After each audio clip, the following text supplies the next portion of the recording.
welcome to the explainer. Today, we're going to dive into a word you probably use 100 times a day, a word you think is super simple, the verb to have. You know, that quote really hits the nail on the head for what we're doing today. We're going to treat to have just like an onion. We'll peel it back layer by layer, and you're going to be amazed at what's hiding inside such a basic-seeming word. So you think you know to have, right? But do you really? I mean, this word, it's one of the most powerful, most flexible verbs in the whole language. And getting a handle on all its different jobs, that's a massive shortcut to sounding truly fluent. Okay, so here's our game plan. We'll start with the easy stuff, possession. Then we'll get into how we use it for everyday actions. After that, we'll see how it lets you make things happen. And yeah, we're even gonna do a little time traveling with grammar. Finally, we'll wrap it all up. Sound good? Let's jump in. All right, let's start with that first familiar layer of the onion. This is the one everybody learns on day 1 of English class. Have for possession. So this is the basic blueprint, right? It's have for most, but it switches to has for he, she, or it. And in the past? Easy. It's just had for everyone. Super simple stuff. But this is where things start to get a little more interesting. And boom, right away, we hit our first little twist. You're gonna hear this one differently depending on who you're talking to. An American will probably say, I have a car. But a Brit, they're much more likely to say, I've got a car. And here's the key. They mean the exact same thing. It's just a little regional flavor. But, you know, possession isn't just about things you can hold. We use have for things that are a part of us. Like, you have blue eyes. He has good manners. You can even have a cold. It's all about what you possess, even if it's a nasty temper. Okay, time to peel back that next layer. Now we're getting into how we use have for everyday actions and, my favorite, some really fun and colorful idioms. Okay, this is such a great little trick for sounding more natural. Instead of just barking a command like look, which can be a bit harsh, you can soften it to have a look. It turns an order into a friendly invitation. Same with listen versus have a listen.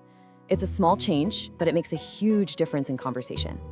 And of course, what's English without idioms? Have is a total superstar here. I mean, if you have a bone to pick with someone, you're not holding a bone, right? You're annoyed. Or if you're having a blast, it just means you're having a really, really good time. It just goes to show how creative this little verb can be. Okay, get ready, because this next layer is where have gets a genuine superpower.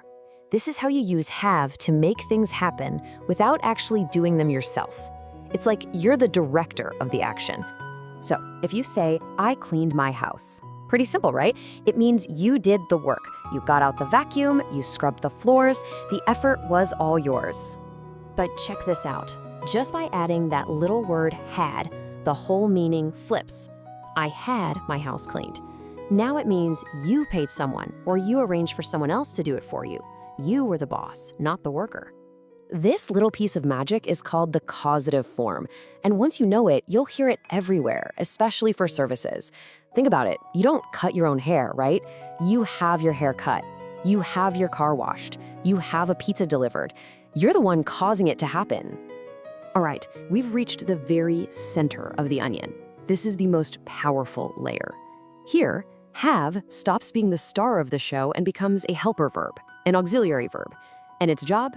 To let us travel through time. Okay, I know when you see have had back to back, it can look a little weird, but don't worry, it's not a typo. This is called the present perfect, and it's basically a time bridge. It connects something that started in the past and is still true right now. This timeline makes it super clear.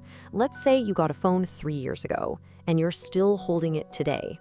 The action of owning it started in the past and continues right up to this moment. So you'd say, I have had this phone for 3 years. See, it's a bridge from then to now. And now for the one that really trips people up, had. It looks even crazier, right? But its job is surprisingly simple. All it does is put 2 past events in the right order. It tells you which one happened first. Just look at this timeline. You went to a meeting and you had dinner. Both are in the past. But to make it clear that you ate before the meeting, you say, I had dinner when I went to the meeting. That had pushes the dinner further back in time. It's just a way of saying this happened first.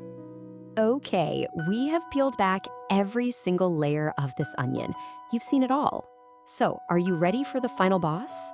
Let's put everything you've learned together into one sentence. Now, I know this sentence looks a little intimidating. I have had back pain ever since I had an accident. But trust me, you totally have the tools to understand this now. It's not just random grammar, it's telling a complete story about cause and effect over time. Let's just break it down. The cause? The accident. I had an accident. That happened first, in the more distant past. And the effect? I have had back pain. That's the bridge. The pain started back then because of the accident, and it's still continuing today.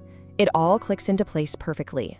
See? Makes perfect sense now, doesn't it? You've just cracked one of the toughest parts of English grammar, and it's not about memorizing rules, it's about seeing the logic. You now get how this one little word can go from simple ownership all the way to these complex, time-bending sentences. Pretty amazing. So that leaves me with a question for you. What other simple English words do you think are like an onion, just packed with hidden meanings?